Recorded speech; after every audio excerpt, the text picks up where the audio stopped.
Bonjour, je suis le professeur Giovanni Frisoni. Au cours de cette courte vidéo, nous aborderons les causes de la maladie d'Alzheimer.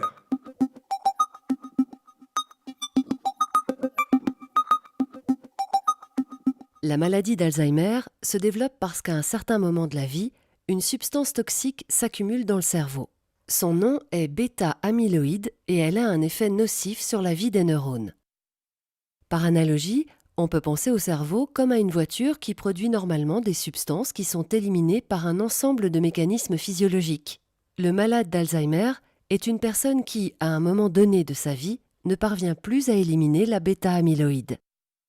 La bêta-amyloïde s'accumule lentement et progressivement dans le cerveau en l'intoxiquant et en provoquant la mort progressive des neurones. On peut observer l'accumulation de bêta-amyloïde dans le cerveau au microscope à l'aide de préparations visibles dans cette diapositive sous forme de grumeaux, dites plaques. Un autre type d'accumulation de substances pathologiques dans les cerveaux malades d'Alzheimer se trouve à l'intérieur des neurones et se nomme nœuds neurofibrillaires. Le cerveau, frappé par l'accumulation de plaques et de nœuds neurofibrillaires, développe une perte progressive de neurones et par conséquent une atrophie cérébrale.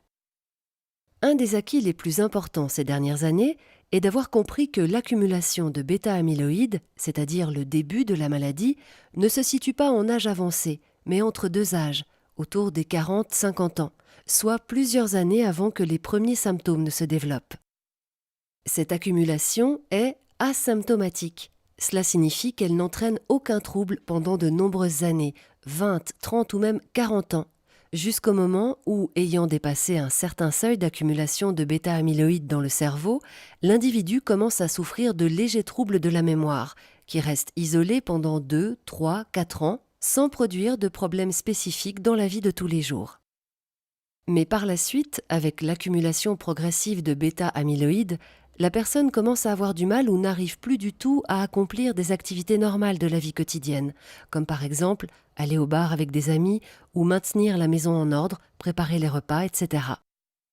Chez les individus les plus défavorisés, l'accumulation de bêta-amyloïde commence très tôt, même autour des 20-30 ans, et progresse très rapidement. Il s'agit généralement de cas familiaux où plus d'un individu est frappé au sein d'une même famille et où la maladie se transmet des grands-parents aux enfants et aux neveux et nièces. Cependant, tous les cerveaux n'accumulent pas la bêta-amyloïde de la même façon. Certains cerveaux ont plus de chance. Leur accumulation est nulle ou extrêmement lente, tellement lente que l'individu ne développera pas la démence d'Alzheimer, même s'il devait vivre 100 ans.